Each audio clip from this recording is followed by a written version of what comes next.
ശ്രീനാരായണഗുരു എന്തോ ഒരു പിടി മണ്ണ് വാരി കടലിലേക്ക് ഇട്ടുവെന്നോ, അങ്ങനെ ഈ ഭാഗത്ത് കടൽ കയറില്ല എന്ന് പറഞ്ഞുവെന്നോ ഒക്കെ പറഞ്ഞിട്ട് കഥകളുണ്ട്. ഹായ്, നമസ്കാരം. വ്ളോഗേട്ടനാണ്. ഞാനിപ്പോൾ നിൽക്കണതേ പൊക്കാഞ്ചേരി ബീച്ചിലാണ് കേട്ടോ. പൊക്കാഞ്ചേരി എന്ന് പറഞ്ഞു കഴിഞ്ഞാൽ നമ്മുടെ വാടാനപ്പള്ളി പഞ്ചായത്തിലാണ് പെടുക. അതായത് നമ്മുടെ ആങ്ങണ്ടിയൂരിൻ്റെയും വാടാനപ്പള്ളിയുടെയും ഒരു ബോർഡർ ഏരിയ ഒക്കെ ആയിട്ട് വരും. അപ്പോൾ അവിടെയാണ് നിൽക്കുന്നത്. ഇവിടെ ബീച്ചിൽ തന്നെ ഒരു റിസോർട്ടൊക്കെ ഉണ്ട്, നിങ്ങൾക്ക് പലർക്കും അറിയാമായിരിക്കും. അപ്പോൾ അതിൻ്റെ അടുത്താണ് കേട്ടോ. ഇവിടെ നേരത്തെ കൊണ്ട് കൂട്ടിയിരുന്ന മണലെല്ലാം നല്ലതുപോലെ കുഴിച്ച് കൊണ്ടുപോയിക്കൊണ്ടിരിക്കുകയാണ്. എത്ര ഹൈറ്റിലാണ് അത് നിൽക്കുന്നതെന്നുള്ളത് നിങ്ങൾക്ക് ഏകദേശം നോക്കിക്കഴിഞ്ഞാൽ മനസ്സിലാവും. എത്ര ഹൈറ്റിലാണ് ഇവിടെ മണൽ കയറിയിട്ടുള്ളത്. ആ സംഭവങ്ങളെല്ലാം ഇപ്പോൾ കുഴിച്ച് കൊണ്ടുപോയിക്കൊണ്ടിരിക്കുക കേട്ടോ. കംപ്ലീറ്റ് ഇങ്ങനെ കുഴിച്ച് ഇടിച്ചിടിച്ചിടിച്ച് ഇങ്ങനെ കൊണ്ടുപോവുകയാണ്.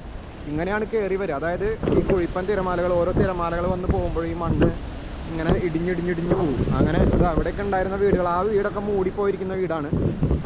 ഓൾമോസ്റ്റ് ആ വീടിൻ്റെ മുകൾ ഭാഗം വരെയും, അതായത് വീടിൻ്റെ ടോപ്പ് ടെറസ് വരെയും ഏകദേശം മൂടിപ്പോയിട്ടുള്ള വീടാണ് കേട്ടോ അതൊക്കെ. അതായത് അത്രയും ഹൈറ്റിൽ ഇവിടെ മണ്ണ് കയറിയിട്ടുണ്ട്. അപ്പോൾ അങ്ങനെ നിൽക്കുന്നൊരു വീടാണ് അവിടെ. പിന്നെ അവിടെ ഒരു വീടുണ്ടായിരുന്നു, അത് മുഴുവനായിട്ടും മൂടിപ്പോയിട്ട് പിന്നെ കഴിഞ്ഞ വർഷം ഇതുപോലെ കുഴിച്ച് കംപ്ലീറ്റ്ലി പുറത്ത് വന്നിരുന്നു. മുഴുവനായിട്ടും പുറത്ത് വന്നിരുന്നു ആ വീട്. അന്ന് ഞാൻ വീഡിയോ ഒക്കെ ഇട്ടിട്ടുണ്ടായിരുന്നു. മണ്ണിൽ മൂടിപ്പോയ വീട് തിരിച്ചു വന്നു എന്ന് പറഞ്ഞിട്ട്. ആ തിരിച്ചു വന്ന സമയത്ത് വലിയ കേടുപാടുകളൊന്നും ഇല്ലാതെ ആ വീട് നിൽക്കുന്നത് ശരിക്കും ഒരു അത്ഭുത കാഴ്ച തന്നെയായിരുന്നു. കാരണം അത്രയും നാൾ മണ്ണിൽ മൂടിപ്പോയൊരു വീട് പിന്നെ ശരിക്കും നല്ലൊരു ഫ്രഷ് പോലെ തിരിച്ചു വന്നൊരു കാഴ്ച. പക്ഷേ അതിനുശേഷം ആ വീടിൻ്റെ അടിഭാഗം കുറേയൊക്കെ ഇടിച്ചിടിച്ച് കൊണ്ടുപോയി. അതായത് അതിൻ്റെ ചുമരും സംഭവങ്ങളൊക്കെ തകർത്തു. ഇപ്പോൾ വീണ്ടും ആ വീട് മൂടിപ്പോയി. ഞാൻ കാണിച്ചു തരാം. ആ വീട് വീണ്ടും മൂടിപ്പോയിരിക്കുകയാണ്. പക്ഷെ അവിടത്തേനെ അപേക്ഷിച്ച് എനിക്ക് അവിടെ ഇടിച്ച് കൊണ്ടുപോകുന്ന പോലെ ഇവിടെ നിന്ന് അങ്ങനെ അധികം ഇടിച്ച് കൊണ്ടുപോകുന്നില്ല. ഇവിടെ മണ്ണ് തിരിച്ച് കുറച്ച് കയറ്റിയിട്ടുണ്ട്. അതുകൊണ്ടാണ് ഇവിടെ ഇപ്പോൾ ഈ വീട് വീണ്ടും മൂടിപ്പോയത്. കണ്ടോ, ഈ വീട് മുഴുവനായിട്ട് തന്നെ ഏകദേശം മൂടിപ്പോയി. പക്ഷേ മുമ്പ് ഇത്രയായിരുന്നില്ല. ഈ മേൽക്കൂര മാത്രം പുറത്ത് വരുന്ന രീതിയിൽ അത്രയും മൂടി നിൽക്കുമായിരുന്നു. ഇപ്പോൾ അത്രയ്ക്ക് മൂടിയിട്ടില്ല, എന്നാലും ഒരുവിധം ഈ വീട് മൂടിപ്പോയി. ആ വീടിൻ്റെ മുകളിലേക്ക് നമുക്കിങ്ങനെ നടന്ന് കയറാം. ഒരു വീടിൻ്റെ മുകൾ ഭാഗമാണ് കേട്ടോ ഞാനിപ്പോൾ നിൽക്കുന്നത്. അതായത് വീടിൻ്റെ ടെറസിലേക്ക് നമുക്ക് വെറുതെ നിലത്തുനിന്ന് ഇങ്ങനെ നടന്ന് വന്ന് കയറാം. അപ്പോൾ ആ ഒരു ലെവലിലാണ് ഇപ്പോൾ ഈ വീട് നിൽക്കുന്നത്. ഇതുപോലെ നടന്നിറങ്ങുകയും ചെയ്യാം. കണ്ടോ, അപ്പോൾ അങ്ങനെ വീണ്ടും മൂടിപ്പോയി ആ വീട്. പിന്നെ അങ്ങോട്ട് നോക്കിക്കഴിഞ്ഞാൽ വാടാനപ്പള്ളി പഞ്ചായത്ത് തന്നെയാണ്. അവിടെ കടൽ ഭിത്തി ഉള്ള സ്ഥലങ്ങളുണ്ട്. പക്ഷേ ആങ്ങണ്ടിയൂർ പഞ്ചായത്തിൽ കടൽ ഭിത്തി ഒരിക്കലും ഇല്ല. കംപ്ലീറ്റ് ആയിട്ട് പോയി കടൽ ഭിത്തി. മുഴുവൻ കടൽ ഭിത്തി ഉണ്ടായിരുന്ന സ്ഥലങ്ങളാണ്. നമ്മുടെ വീഡിയോയിൽ ചിലരൊക്കെ ചോദിക്കാറുണ്ട് ഈ ഏരിയയിൽ കടൽ ഭിത്തി ഒന്നും ഇല്ലയെന്ന് ചോദിക്കാറുണ്ട്. കടൽ ഭിത്തി ഇല്ലാഞ്ഞിട്ടല്ല, കെട്ടാഞ്ഞിട്ടും അല്ല. കടൽ ഭിത്തിയൊക്കെ ഒരുപാട് കാലം മുന്നേ പോയി. അതിനുശേഷം കടലിങ്ങനെ കയറി വന്നുകൊണ്ടിരിക്കുകയാണ്. ഇന്നിപ്പം മഴ പെയ്തും തോർന്നും വെയിലുദിച്ചുമൊക്കെ നിൽക്കുന്നുണ്ട്. ഇപ്പോൾ നല്ല വെയിൽ. കുറച്ച് നേരത്തെ ഒരു മഴ പെയ്തു. അതാണ് ഞാൻ ഈ റെയിൻകോട്ടൊക്കെ എടുത്തിട്ടത്. റെയിൻകോട്ട് എടുത്തിട്ടിട്ട് ഇറങ്ങിയപ്പോഴേക്കും മഴ പോയി, നല്ല വെയിലായി. അപ്പോൾ അങ്ങനെ ഒരു ക്ലൈമറ്റാണ് ഇപ്പോൾ ഇന്ന് നിൽക്കുന്നത്. അപ്പോൾ ഈ ഒരു ഭാഗം, അതായത് ഈ റിസോർട്ടിൻ്റെ ഒരു ഭാഗം ഇവിടെ കടൽ ഭിത്തി പോവാതെ കുറച്ച് ഏരിയ കിടക്കുന്നുണ്ട്. അപ്പോൾ അതുകൊണ്ട് ഇവിടെ മാത്രം ഇങ്ങനെ കയറിയിട്ടില്ല കടൽ. അതിൻ്റെ അപ്പുറത്തേക്ക് നോക്കിക്കഴിഞ്ഞാൽ അവിടെയൊക്കെ കടൽ കയറി, നല്ലപോലെ തന്നെ കടൽ കയറിയിട്ടുണ്ട്. ഇവിടെ ശ്രീനാരായണ ഗുരു വന്ന് താമസിച്ചിട്ടുണ്ട് എന്ന് പ്രചരിപ്പിക്കപ്പെടുന്ന ഒരു വീടുണ്ട്. അതൊക്കെ ഇവിടുത്തെ നാട്ടുകാർക്ക് അതിനെക്കുറിച്ച് വലിയ ഇതൊന്നുമില്ല, കാരണം ഇല്ല എന്നാണ് പൊതുവെ നമുക്ക് അറിയുന്ന കാര്യം. പക്ഷേ ഈ ഒരു കഥ കേട്ട് പല സ്ഥലങ്ങളിൽ നിന്നും ആൾക്കാർ ഇങ്ങോട്ട് വരാറുണ്ട്.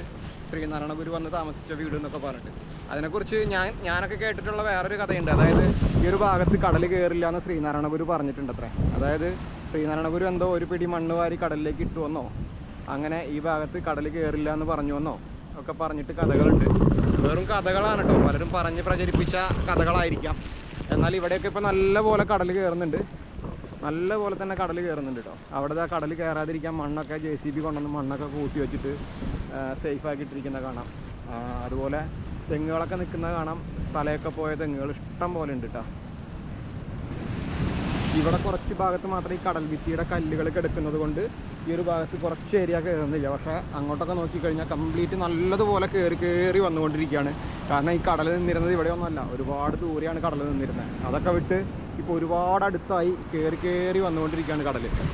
അപ്പോൾ ഇങ്ങനെ പല കഥകളും പ്രചരിപ്പിക്കപ്പെട്ടിരുന്നു. പക്ഷേ കടലിൻ്റെ മുന്നിൽ അത്തരം കഥകളൊന്നും വില പോവില്ല. ചിലപ്പോൾ ഒരു ഭാഗം അത് വലിയ അത്ഭുതമൊന്നുമല്ല. ചില ഭാഗങ്ങൾ ചിലപ്പോൾ കടലെടുക്കാതെ കുറേ കാലമൊക്കെ നിൽക്കും. ചിലപ്പോൾ ചുറ്റുമുള്ള പ്രദേശങ്ങളൊക്കെ കടലെടുത്തിട്ട് ഒരു ഭാഗം മാത്രം കടലെടുക്കാതെ നിൽക്കുന്നത്. അപ്പോൾ നമ്മുടെ അവിടെ തന്നെ അവിടെ ഒരു കോർണറിൽ ഒരു വീട് കടലെടുക്കാതെ ഒരുപാട് കാലം നിന്നിരുന്നു. പക്ഷേ അത് എല്ലാവർക്കും ഒരു അത്ഭുതമായിട്ട് തോന്നുകയും ചെയ്തിരുന്നു. പക്ഷേ പിന്നെ അതൊക്കെ പോയി.